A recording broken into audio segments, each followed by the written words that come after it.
নির্বাচন শেষ না হওয়া পর্যন্ত নতুন ত্রাণ কার্যক্রম নয়, জানালো ইসি। আসছেন তারেক রহমান, সর্বোচ্চ নিরাপত্তায় বিমানবন্দর। ওসমান হাদি হত্যাকাণ্ডের বিস্তারিত তদন্তের আহ্বান ভারতের।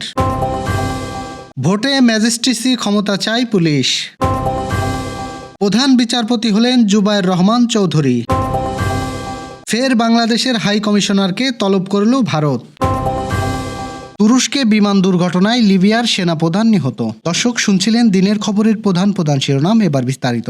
তার আগে আমাদের ইউটিউব চ্যানেল সাবস্ক্রাইব এবং সব খবর পেতে ফেসবুক পেজ ফলো করে রাখার পাশাপাশি ওয়েবসাইট ভিজিট করুন। ত্রয়োদশ জাতীয় সংসদ নির্বাচন ও গণভোটকে প্রভাবমুক্ত ও সুষ্ঠুভাবে আয়োজনের লক্ষ্যে নির্বাচন শেষ না হওয়া পর্যন্ত নির্বাচনী এলাকায় নতুন করে কোনো অনুদান বা ত্রাণ কার্যক্রম গ্রহণ করা যাবে না বলে জানিয়েছেন নির্বাচন কমিশনার। তবে পূর্ব থেকে চলমান কার্যক্রম অব্যাহত থাকবে বলে জানিয়েছে সংস্থাটি। ইতিমধ্যে দুর্যোগ ব্যবস্থাপনা ও ত্রাণ মন্ত্রণালয়ের সচিবকে চিঠি পাঠানো হয়েছে। মঙ্গলবার ইসির উপসচিব মোহাম্মদ মুনির হোসেন স্বাক্ষরিত এই সংক্রান্ত চিঠি থেকে বিষয়টি জানা যায়। ত্রয়োদশ জাতীয় সংসদ নির্বাচন ও গণভোটের ভোট গ্রহণ আগামী 12 ফেব্রুয়ারি অনুষ্ঠিত হবে।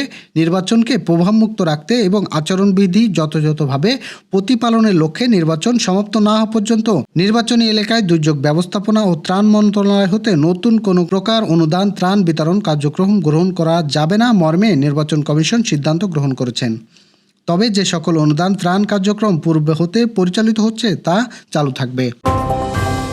বিএনপির ভারপ্রাপ্ত চেয়ারম্যান তারেক রহমান দেশে ফেরাকে কেন্দ্র করে নজিরবিহীন নিরাপত্তা ব্যবস্থা নেওয়া হচ্ছে হযরত শাহজালাল আন্তর্জাতিক বিমানবন্দরে। বেসামরিক বিমান চলাচল কর্তৃপক্ষ নিরাপত্তায় কোনো ফাঁকফোকর না রেখে পুরো এলাকা জুড়ে কয়েক স্তরের নিরাপত্তা বলয় গড়ে তুলবে। ইতোমধ্যে বুধবার থেকে বিমানবন্দরের ভেতরে যাত্রী ছাড়া অন্য কাউকে প্রবেশ করতে না দেওয়ার জন্য নিষেধাজ্ঞা দেওয়া হয়েছে। পাশাপাশি ড্রোনের ব্যাপারেও নেওয়া হয়েছে কঠোর নির্দেশনা। ওই এলাকায় ড্রোন উড়ানোর সম্পূর্ণ নিষেধাজ্ঞা আরোপ করা হয়েছে। বেবিচক মুখপাত্র কাউসার মাহমুদ বলেন, নিরাপত্তার কোনো সংকট হবে না। সবসময় মাথায় রেখে আমাদের ঊর্ধ্বতন কর্মকর্তা নিরাপত্তা বলবৎ রেখেছেন। পুরো এলাকা জুড়ে কয়েক স্তরের নিরাপত্তা ব্যবস্থা থাকবে। ইনকিলাব মঞ্চের মুখপাত্র ও জুলাই যোদ্ধা শহীদ ওসমান হাদির হত্যাকাণ্ডের বিস্তারিত তদন্তের আহ্বান জানিয়েছে ভারত।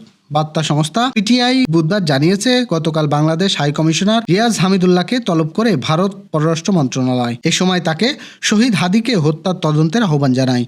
বার্তা সংস্থাটির বিষয়ে সংশ্লিষ্ট সূত্রের বরাতে বলছে, হাদির হত্যাকাণ্ডের সঙ্গে ভারতের সংশ্লিষ্ট আছে বলে এমন অভিযোগ ওঠায় বাংলাদেশকে এ ব্যাপারে বিস্তারিত তদন্ত করতে আহ্বান জানিয়েছেন নয়াদিল্লি। নিষিদ্ধ ছাত্রলীগের সন্ত্রাসীর গুলিতে তিনি নিহত হওয়ার পর ভারতের দূতাবাসের সামনে বিক্ষোভের ডাক দেওয়া হয়েছিল। তার মৃত্যুর পর বাংলাদেশে ভারত বিরোধী মনোভাব দেখা যাচ্ছে বলে উল্লেখ করেছে পিটিআই।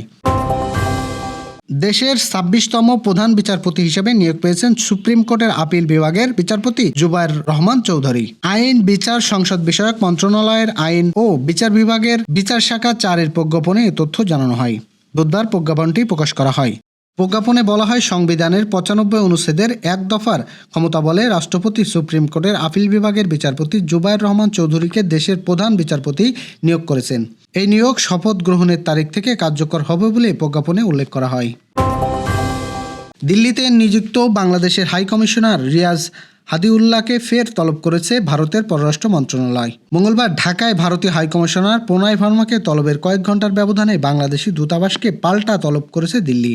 চলমান উত্তেজনার প্রেক্ষাপটে দ্বিতীয়বারের মতো দুই দেশের কূটনীতিকদের তলব করার ঘটনা। এদিকে নিরাপত্তা জোরদার করে নয়াদিল্লিতে অবস্থিত বাংলাদেশ হাই কমিশনের সামনে প্রায় 15,000 নিরাপত্তা সদস্য মোতায়েন করেছে ভারত।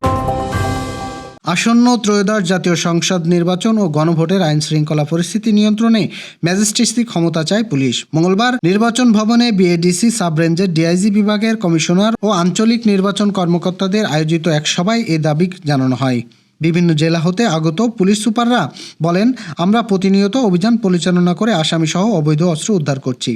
আমাদের পর্যাপ্ত যানবাহন সংকট রয়েছে। পর্যাপ্ত জনবল সংকটের কারণে জনবল বৃদ্ধির প্রয়োজন। একই দিনে 2টি নির্বাচন বড় চ্যালেঞ্জ হবে। নির্বাচনের দিন অসুস্থ প্রতিবন্ধী লোক ভোট দিতে গেলে পুলিশকে বলা হয় সহযোগিতা করার জন্য। সেখানে রেড ক্রিসেন্ট সোসাইটির কর্মীদের রাখলে সুবিধা হবে। তারা বলেন, বিগত নির্বাচনগুলোতে পুলিশের যে অর্থ বরাদ্দ ছিল এটা বৈষম্য ছিল। এই নির্বাচনে বরাদ্দ বাড়ানো প্রয়োজন।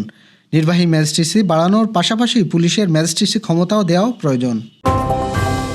তুরস্কের রাজধানী আলস্কার কাছে বিমান দুর্ঘটনায় লিবিয়ার সেনাপ্রধান মোহাম্মদ আলী আহমেদ আল হাদ্দাদ এবং তার সঙ্গে থাকা 4 লিবিয়ান কর্মকর্তা নিহত হয়েছেন।